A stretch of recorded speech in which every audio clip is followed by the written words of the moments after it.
नमस्कार, कहानी बैरल में आपका स्वागत है। लीजिए पेश है मुंशी प्रेमचंद द्वारा लिखित कहानी खुचड़। बाबू कुंदन लाल कचहरी से लौटे तो देखा कि उनकी पत्नी जी एक कुंजड़िन से कुछ साग भाजी ले रही हैं। कुंजड़िन पालक टके सेर कहती है, वह 1.5 पैसे दे रही हैं। इस पर कई मिनट तक विवाद होता रहा। आखिर कुंजड़िन 1.5 ही पैसे पर राजी हो गई। अब तराजू और बाट का प्रश्न छिड़ा। दोनों पल्ले बराबर न थे। एक में पसंगा था, बाट भी पूरे न उतरते थे। पड़ोसिन के घर से सेर आया। साग तुल जाने के बाद अब घाटे का प्रश्न उठा। पत्नी जी और मांगती थी। कुंजड़िन कहती थी, अब क्या सेर 2 सेर घाटे में ही ले लोगी बहू जी। खैर, आधा घंटे में वह सौदा पूरा हुआ और कुंजड़िन फिर कभी न आने की धमकी देकर विदा हुई। कुंदन लाल खड़े खड़े यह तमाशा देखते रहे। कुंजड़िन के जाने के बाद पत्नी जी लोटे का पानी लाईं तो आपने कहा, आज तो तुमने जरा सा साग लेने में पूरे आधा घंटे लगा दिए। इतनी देर में तो 1005 का सौदा हो जाता। जरा जरा से साग के लिए इतनी ठोय ठोय करने से तुम्हारा सिर भी नहीं दुखता।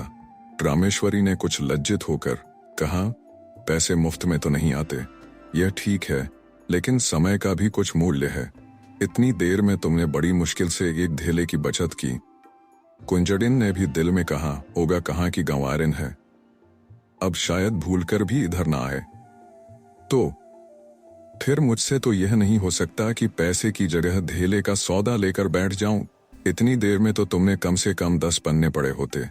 कल मेहरी से घंटों सिर मारा, परसों दूध वाले के साथ घंटों शास्त्रार्थ किया। जिंदगी क्या इन्हीं बातों में खर्च करने को दी गई है? कुंदन लाल प्राय नित्य ही पत्नी को सदुपदेश देते रहते थे। यह उनका दूसरा विवाह था। रामेश्वरी को आए अभी 2 ही 3 महीने हुए थे। अब तक तो बड़ी ननद जी ऊपर के काम किया करती थी। रामेश्वरी की उनसे न पटी। उसको मालूम होता था यह मेरा सर्वस्व ही लुटाए देती है। आखिर वह चली गई। तब से रामेश्वरी ही घर की स्वामिनी है। वह बहुत चाहती है कि पति को प्रसन्न रखे। उनके इशारों पर चलती है। एक बार जो बात सुन लेती है, गांठ बांध लेती है। पर रोज ही तो कोई नई बात हो जाती है और कुंदन लाल को उसे उपदेश देने का अवसर मिल जाता है। एक दिन बिल्ली दूध पी गई। रामेश्वरी दूध गर्म करके लाई और स्वामी के सिरहाने रखकर पान बना रही थी कि बिल्ली ने दूध पर अपना ईश्वर प्रदत्त अधिकार सिद्ध कर दिया। रामेश्वरी यह अपहरण स्वीकार न कर सकी। रूल लेकर बिल्ली को इतने जोर से मारा कि वह 2-3 लुढ़कियां खा गई। कुंदन लाल लेटे लेटे अखबार पढ़ रहे थे। बोले, और जो मर जाती। रामेश्वरी ने ढिठाई के साथ कहा, तो मेरा दूध क्यों पी गई? उसे मारने से दूध मिल तो नहीं गया। जब कोई नुकसान कर देता है तो उस पर क्रोध आता ही है। ना आना चाहिए। पशु के साथ आदमी भी क्यों पशु हो जाए? आदमी और पशु में इसके सिवा और क्या अंतर है? कुंदन लाल कई मिनट तक दया, विवेक और शांति की शिक्षा देते रहे। यहाँ तक कि बेचारी रामेश्वरी मारे ग्लानि के रो पड़ी। इसी भांति एक दिन रामेश्वरी ने एक भिक्षुक को दुत्कार दिया तो बाबू साहब ने फिर उपदेश देना शुरू किया। बोले, तुमसे न उठा जाता हो तो लाओ मैं दे आऊं। गरीब को यो न दुत्कारना चाहिए। रामेश्वरी ने त्योरियां चढ़ाते हुए कहा, दिन भर तो तांता लगा रहता है, कोई कहां तक दौड़े। सारा देश भिखमंगों ही से भर गया है शायद। कुंदन लाल ने उपेक्षा के भाव से मुस्कुराकर कहा, उसी देश में तो तुम भी बसती हो। इतने भिखमंगे आ कहां से जाते हैं? ये सब काम क्यों नहीं करते? कोई आदमी इतना नीच नहीं होता जो काम मिलने पर भीख मांगे। हाँ, अपंग हो तो दूसरी बात है। अपंगों का भीख के सिवा और क्या सहारा हो सकता है? सरकार इनके लिए अनाथालय क्यों नहीं खुलवाती? जब स्वराज्य हो जाएगा तब शायद खुल जाएं। अभी तो कोई आशा नहीं है, मगर स्वराज्य भी धर्म ही से आएगा। लाखों साधु सन्यासी, पंडे पुजारी मुफ्त का माल उड़ाते हैं। क्या इतना धर्म काफी नहीं है? अगर इस धर्म में से स्वराज्य मिलता तो कब का मिल चुका होता। इसी धर्म का प्रसाद है कि हिंदू जाति अभी तक जीवित है, नहीं कब की रसातल पहुंच चुकी होती। रोम, यूनान, ईरान, सीरिया किसी का अब निशान भी नहीं है। यह हिंदू जाति है जो अभी तक समय के क्रूर आघातों का सामना करती चली जाती है। आप समझते होंगे हिंदू जाति जीवित है। मैं तो उसे उसी दिन से मरा हुआ समझती हूँ जिस दिन से वह अधीन हो गई। जीवन स्वाधीनता का नाम है, गुलामी तो मौत है। कुंदन लाल ने युवती को चकित नेत्रों से देखा। ऐसे विद्रोही विचार उसमें कहाँ से आ गए? देखने में तो वह बिल्कुल भोली थी। समझे, कहीं सुन सुना लिया होगा। कठोर होकर बोले, क्या व्यर्थ का विवाद करती हो? लजाती तो नहीं, ऊपर से और बकबक करती हो। रामेश्वरी यह फटकार पाकर चुप हो गई। एक क्षण वहां खड़ी रही, फिर धीरे धीरे कमरे से चली गई। एक दिन कुंदन लाल ने कई मित्रों की दावत की। रामेश्वरी सवेरे से रसोई में घुसी तो शाम तक सिर न उठा सकी। उसे यह बेगार बुरी मालूम हो रही थी। अगर दोस्तों की दावत करनी थी तो खाना बनवाने का कोई प्रबंध क्यों नहीं किया? सारा बोझ उसी के सिर क्यों डाल दिया? उससे एक बार पूछ तो लिया होता कि दावत करूं या न करूं। होता तब भी यही जो अब हो रहा था। वह दावत के प्रस्ताव का बड़ी खुशी से अनुमोदन करती। तब वह समझती दावत मैं कर रही हूं। अब वह समझ रही थी मुझसे बेगार ली जा रही है। खैर, भोजन तैयार हुआ, लोगों ने भोजन किया और चले गए, मगर मुंशी जी मुंह फुलाए बैठे हुए थे। रामेश्वरी ने कहा, तुम क्यों नहीं खा लेते? क्या अभी सवेरा है? बाबू साहब ने आंखें फाड़कर कहा, क्या खा लूं? यह खाना है या बैलों की सानी? रामेश्वरी के सिर से पांव तक आग लग गई। सारा दिन चूल्हे के सामने जली। उसका यह पुरस्कार, बोली, मुझसे जैसा हो सका बनाया। जो बात अपने बस की नहीं है उसके लिए क्या करती? पूड़ियां सब सेवर हैं होंगी। कचौड़ी में इतना नमक था किसी ने छुआ तक नहीं होगा। हलवा अच्छी तरह भुना नहीं, कचाइयां आ रही थीं, आती होंगी। शोरबा इतना पतला था जैसे चाय होगा। स्त्री का पहला धर्म यह है कि वह रसोई के काम में चतुर हो। फिर उपदेशों का तार बंधा, यहां तक कि रामेश्वरी ऊब कर चली गई। 5-6 महीने गुजर गए। एक दिन कुंदन लाल के एक दूर के संबंधी उनसे मिलने आए।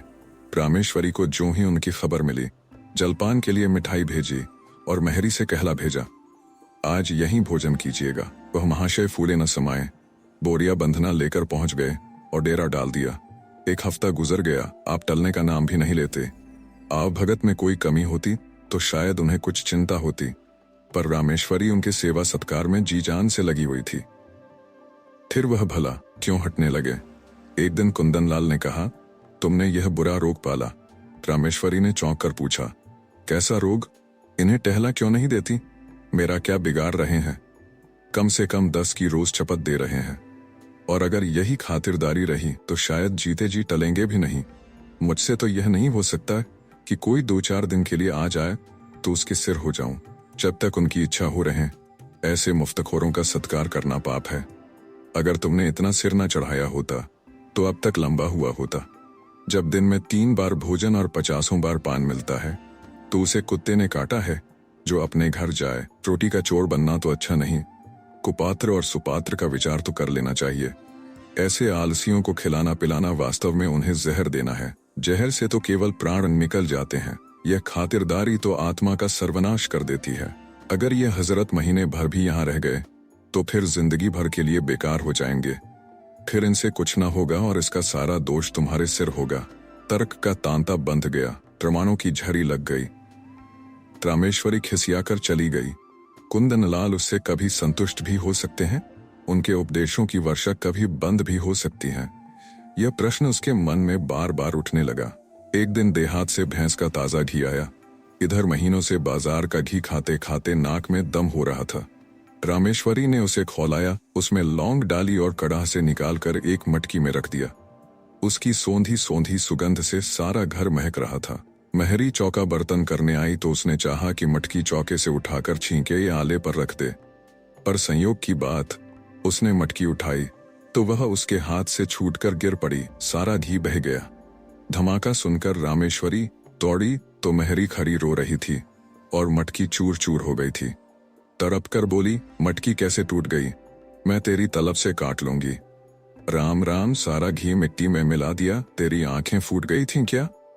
या हाथों में दम नहीं था? इतनी दूर से मंगाया, इतनी मेहनत से गर्म किया, मगर एक बूंद भी गले के नीचे न गया। अब खड़ी बिसूर क्या रही है, जा अपना काम कर। मेहरी ने आंसू पोंछकर कहा, बहू जी अब तो चूक हो गई, चाहे तलब काटो चाहे जान मारो। मैंने तो सोचा उठाकर आले पर रख दूं तो चौका लगाऊं, क्या जानती थी कि भाग्य में यह लिखा है। न जाने किसका मुंह देखकर उठी थी। रामेश्वरी मैं कुछ नहीं जानती, सब रुपये तेरी तलब से वसूल कर लूंगी। 1 रुपया जुर्माना न किया तो कहना। मेहरी मर जाऊंगी सरकार, कहीं 1 पैसे का ठिकाना नहीं है। रामेश्वरी मर जा या जी जा, मैं कुछ नहीं जानती। मेहरी ने 1 मिनट तक कुछ सोचा और बोली, अच्छा काट लीजिएगा सरकार, आपसे सब्र नहीं होता, मैं सब्र कर लूंगी। यही न होगा भूखों मर जाऊंगी, जीकर ही कौन सा सुख भोग रही हूँ कि मरने को डरूं। समझ लूंगी 1 महीना कोई काम नहीं किया, आदमी से बड़ा बड़ा नुकसान हो जाता है। यह तो घी ही था। रामेश्वरी को एक ही क्षण में मेहरी पर दया आ गई। बोली, तो भूखों मर जाएगी तो मेरा काम कौन करेगा? मेहरी, काम कराना होगा खिलाइएगा, न काम कराना होगा भूखों मारिएगा। आज से आकर आप ही के द्वार पर सोया करूंगी।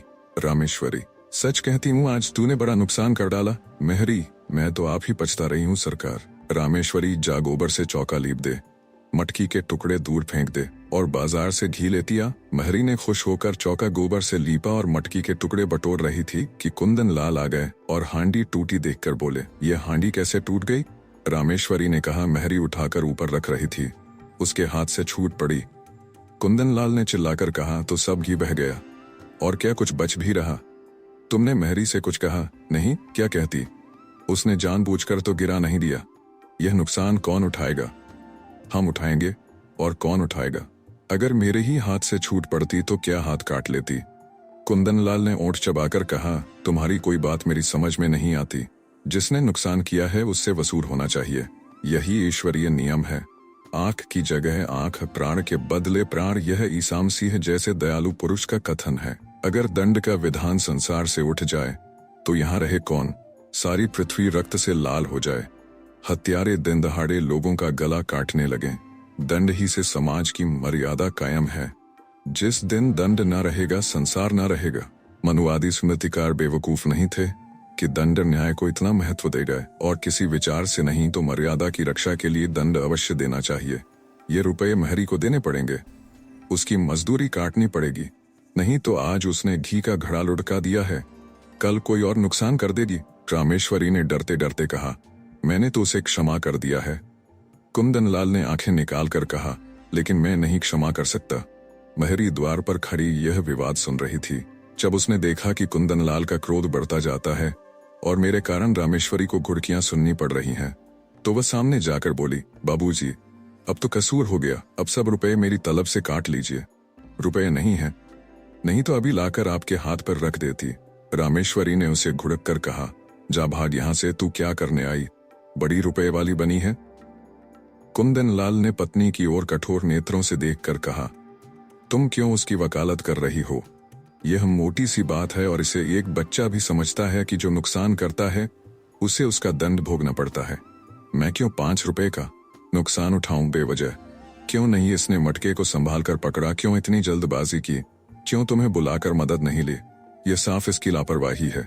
यह कहते हुए कुंदन लाल बाहर चले गए। रामेश्वरी इस अपमान से आहत हो उठी। डॉटना ही था तो कमरे में बुलाकर एकांत में डॉटते। मेहरी के सामने उसे रुई की तरह धुन डाला। उसकी समझ ही में ना आता था यह किस स्वभाव के आदमी है। आज एक बात कहते हैं, कल उसी को काटते हैं जैसे कोई झक्की आदमी हो। कहाँ तो दया और उदारता के अवतार बनते थे, कहाँ आज 5 रुपए के लिए प्राण देने लगे। बड़ा मजा आ जाए कल मेहरी बैठ रहे, कभी तो इनके मुख से प्रसन्नता का एक शब्द निकला होता। अब मुझे भी अपना स्वभाव बदलना पड़ेगा। यह सब मेरे सीधे होने का फल है। ज्यों ज्यों मैं तरह देती हूँ आप जामे से बाहर होते हैं। इसका इलाज यही है कि एक कहें तो 2 सुनाऊं। आखिर कब तक और कहाँ तक सहूं? कोई हद ही है। जब देखो डॉट रहे हैं। जिसके मिजाज का कुछ पता ही न हो उसे कौन खुश रख सकता है? उस दिन जरा सा बिल्ली को मार दिया तो आप दया का उपदेश करने लगे। आज वह दया कहाँ गई? उनको ठीक करने का उपाय यही है कि समझ लूं कोई कुत्ता भौंक रहा है। नहीं, ऐसा क्यों करूं? अपने मन से कोई काम ही न करूं, जो यह कहें वही करूं, न जौ भर कम न जौ भर ज्यादा। जब इन्हें मेरा कोई काम पसंद नहीं आता, मुझे क्या कुत्ते ने काटा है जो बरबस अपनी टांग अड़ाऊं? बस यही ठीक है। वह रात भर इसी उधेड़-बुन में पड़ी रही। सवेरे कुंदन लाल नदी स्नान करने गए, लौटे तो 9 बज गए थे। घर में जाकर देखा तो चौका बर्तन न हुआ था। प्राण सूख गए। पूछा, क्या मेहरी नहीं आई? रामे, नहीं कुंदन। तो फिर? रामे, जो आपकी आज्ञा। कुंदन, ये तो बड़ी मुश्किल है। रामे, हाँ है तो कुंदन, पड़ोस की मेहरी को क्यों न बुला लिया? रामे, किसके हुक्म से बुलाती? अब हुक्म हुआ है बुलाए लेती हूँ। कुंदन, अब बुलाओगी तो खाना कब बनेगा? 9 बज गए और इतना तो तुम्हें अपनी अक्ल से काम लेना चाहिए था कि मेहरी नहीं आई तो पड़ोस वाली को बुला लें। रामे, अगर उस वक्त सरकार पूछते क्यों दूसरी मेहरी बुलाई तो क्या जवाब देती? अपनी अक्ल से काम लेना छोड़ दिया, अब तुम्हारी ही अक्ल से काम लूंगी। मैं यह नहीं चाहती कि कोई मुझे आंखें दिखाए। कुंदन, अच्छा तो इस वक्त क्या होगा? रामे, जो हुजूर का हुक्म हो। कुंदन, तुम मुझे बनाती हो। रामे, मेरी इतनी मजाल कि आपको बनाऊं? मैं तो हुजूर की लौंडी हूँ, जो कहिए वह करूं। कुंदन, मैं तो जाता हूँ, तुम्हारा जो जी चाहे करो। रामे, जाइए, मेरा जी कुछ न चाहेगा और न कुछ करूंगी। कुंदन, आखिर तुम क्या खाओगी? रामे, जो आप देंगे वही खा लूंगी। कुंदन, लाओ बाजार से पूड़ियाँ ला दूं। रामेश्वरी रुपया निकाल लाई। कुंदन लाल पूड़ियाँ लाए। इस वक्त का काम चला। दफ्तर गए, लौटे तो देर हो गई थी। आते ही आते पूछा, मेहरी आई? रामे, नहीं कुंदन, मैंने तो कहा था पड़ोस वाली को बुला लेना। रामे, बुलाया था, वह 5 रुपए मांगती है। कुंदन, तो 1 ही रुपए का फर्क था, क्यों नहीं रख लिया? रामे, मुझे यह हुक्म न मिला था। मुझसे जवाब तलब होता कि 1 रुपया ज्यादा क्यों दे दिया। खर्च की किफायत पर उपदेश दिया जाने लगता तो क्या करती? कुंदन, तुम बिल्कुल मूर्ख हो। रामे, बिल्कुल। कुंदन, तो इस वक्त भी भोजन न बनेगा? रामे, मजबूरी है। कुंदन लाल सिर थामकर चारपाई पर बैठ गए। यह तो नई विपत्ति गले पड़ी। पूड़ियां उन्हें रुचती न थीं। जी में बहुत झुंझलाए। रामेश्वरी को 2-4 उल्टी सीधी सुनाई, लेकिन उसने मानो सुना ही नहीं। कुछ बस न चला तो महरी की तलाश में निकले। जिसके यहाँ गए मालूम हुआ महरी काम करने चली गई। आखिर एक कहार मिला, उसे बुला लाए। कहार ने 2 आने लिए और बर्तन धोकर चलता बना। रामेश्वरी ने कहा, भोजन क्या बनेगा? कुंदन, रोटी तरकारी बना लो, या इसमें कुछ आपत्ति है? रामे, तरकारी घर में नहीं है। कुंदन, दिन भर बैठी रही, तरकारी भी न लेते बनी। अब इतनी रात गए, तरकारी कहाँ मिलेगी? रामे, मुझे तरकारी ले रखने का हुक्म ना मिला था। मैं पैसा धेला ज्यादा दे देती तो। कुंदन लाल ने विवशता से दांत पीसकर कहा, आखिर तुम क्या चाहती हो? रामेश्वरी ने शांत भाव से जवाब दिया, कुछ नहीं, केवल अपमान नहीं चाहती। कुंदन, तुम्हारा अपमान कौन करता है? रामे, आप करते हैं। कुंदन, तो मैं घर के मामले में कुछ न बोलूं? रामे, आप न बोलेंगे तो कौन बोलेगा? मैं तो केवल हुक्म की ताबेदार हूं। रात रोटी दाल पर कटी। दोनों आदमी लेटे। रामेश्वरी को तो तुरंत नींद आ गई। कुंदन लाल बड़ी देर तक करवटें बदलते रहे। अगर रामेश्वरी इस तरह सहयोग न करेगी तो एक दिन भी काम न चलेगा। आज ही बड़ी मुश्किल से भोजन मिला। इसकी समझ ही उल्टी है। मैं तो समझाता हूँ, ये समझती है। डॉट रहा हूँ, मुझसे बिना बोले रहा भी तो नहीं जाता। लेकिन अगर बोलने का यह नतीजा है तो फिर बोलना फिजूल है।